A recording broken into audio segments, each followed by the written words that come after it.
Israel Hamas War is a war where humanity was lost, innocent lives were not spared, massive destruction on properties and infrastructures were seen. Dead bodies are piled up and some bodies are carried by ropes. It is in this war-torn place that hope is dim and the future is an illusion. Could this war lead to a large-scale Middle East conflict and become the prophesied apocalypse? The deep wounds of the past conflicts and wars was fueled and reignited when Hamas launched a surprise and coordinated attack against Israel on October 7, 2023. The attack was swift and sudden and unexpected, for it was launched early in the morning at around 6:30 and during the Shemini Atzeret, a Jewish holiday which closes the Sukkot or the Autumn Thanksgiving festival. Around 8 o'clock in the morning of the same day, the IDF announced a state of alert for war.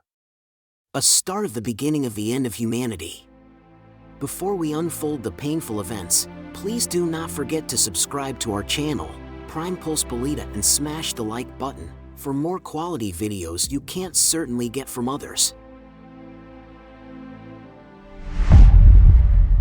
Prior to October 7, 2023, the Israeli-Saudi peace deal has been brewed by Saudi Arabia when it negotiated with Israel and United States of America regarding the peace deal. It was geared to seek concessions on the Palestinians' concerns. However, there was no direct participation or involvement of the Palestinian on the said peace deal, nor would it appease the grievances of the Palestinians over the Palestinian-Israeli conflict. The Hamas attack on the morning of October 2023 was a tactical strategy to disrupt any negotiations pertaining to the Israeli-Saudi peace deal.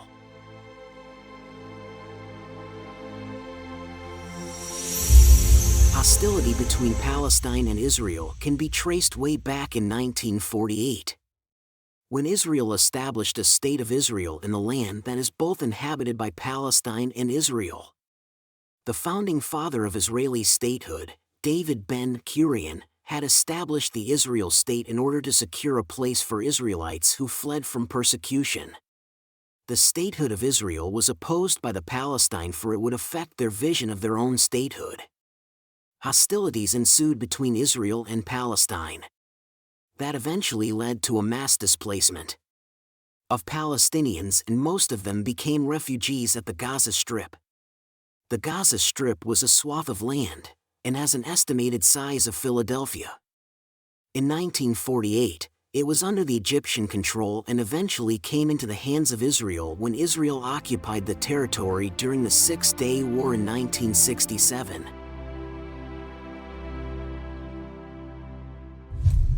A peaceful resolution was being concocted in 1993 between Israel and Palestine, which was the two-state solution. The two-state solution is an agreement wherein the Palestinians would create a Palestinian state in the West Bank and Gaza Strip, alongside the Israel state. Hamas rejected the idea of Palestinian recognition of the State of Israel, and strongly opposes the two-state solution.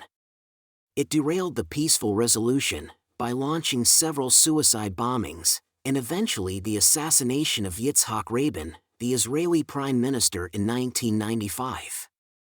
These actions lead to the collapse of the peace resolution that made Israel to unilaterally withdraw its settlements in Gaza Strip that it had constructed since 1967.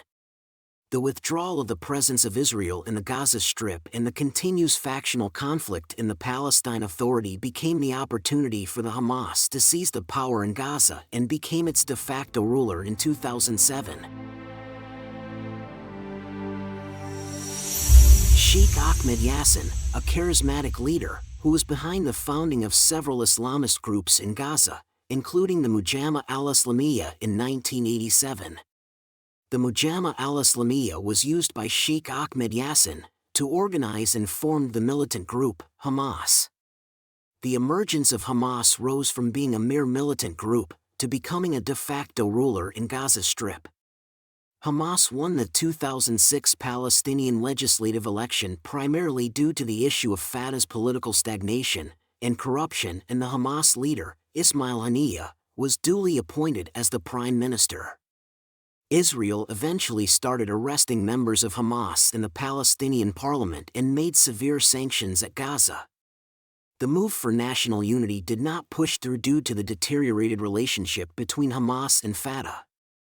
Through armed takeover, Hamas seized control over the Gaza and thereby becoming a de facto government. Fatah continued to have the administrative control over the West Bank. To understand Muslims, we must take a deeper understanding of their culture and their beliefs. There are two types of Muslims, Shia Muslim and Sunni Muslim. They differ as to their belief on the manner of succession of the Prophet Muhammad. This difference in this belief had caused divisiveness among the Muslims. Houthi and Hamas are both Shia Muslims. Iran is also a Shia Muslims majority country, while Saudi Arabia, which is an ally of United States of America, is a Sunni Muslim majority country. As a support to Hamas, Abdul Malik al-Houthi, the leader of Houthi, had declared that ready to move in the Palestinian people and confront the enemy. The Houthi groups launched missile and drone attacks and seized multiple cargo ships at the Red Sea. Houthi claimed that they would attack any and all vessels that are primarily linked to Israel. He said that these vessels are a legitimate target for armed forces.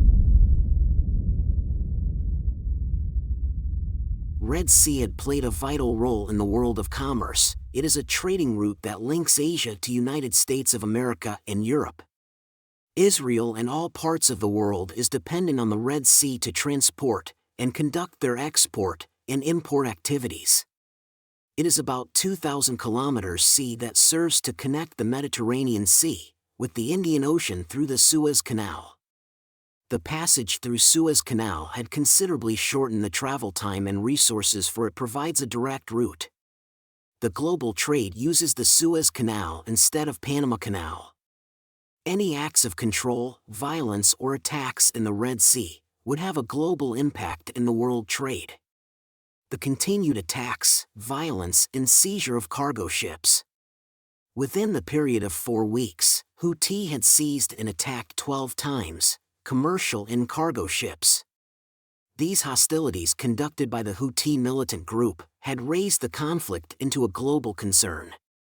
In the Atlantic Council report shows that due to the conflict at the Red Sea and the rerouting through Africa had considerably increased by 2 weeks' journey. This will have an impact on the prices of commodities, especially of crude oil and natural gas. Freight forwarders had also increased their rates on the shipments and even included a surcharge for war risk. There were several shipping companies that opted not to take the route of the Suez Canal and the Red Sea. These are the 10 big shipping companies that includes BP and the German company Hapag-Lloyd. The continued hostilities in the Red Sea had placed the onslaught war between Israel Hamas War and its spillover in the Red Sea into a global concern, thereby raising a pressing fear that the Israel Hamas War and Red Sea hostilities might lead to a wider Middle East crisis and could become the prophesied apocalypse.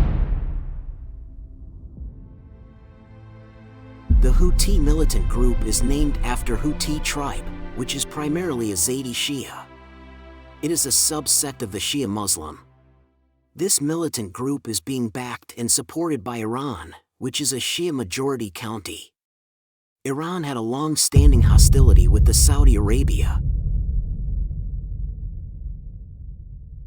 which is a Sunni Muslim majority country. Saudi Arabia is being backed and supported by the United States of America. The Houthi made a declaration that it will not cease its hostilities at the Red Sea until the Israel would stop its aggression and acts of genocide towards Hamas in Gaza, even if America succeeds in mobilizing the entire world. This declaration can be perceived as a response to the actions taken by the United States of America. U.S. Defense Secretary Austin Lloyd issued a statement that this is an international challenge that demands collective action. Therefore, today I am announcing the establishment of Operation Prosperity Guardian, an important new multinational security initiative under the Combined Maritime Forces, and the leadership of its task force, which focuses on security in the Red Sea. The U.S. started attacking the Houthi by killing all the crew on board of the 3 Houthi boats. In response and support to the Houthis, an Iranian destroyer was sailed into the Red Sea. The conflict at the Red Sea may be seen as a shadow war between the US and Iran, and further actions taken by the US will escalate the situation and may lead to a regional war. Could this be a prelude to the prophesied apocalypse? Like this video? Your comments matters. Tell us at the comment section, and hit that like button and give it a thumbs up. And for more informative videos, subscribe to our channel Prime Pulse Believer.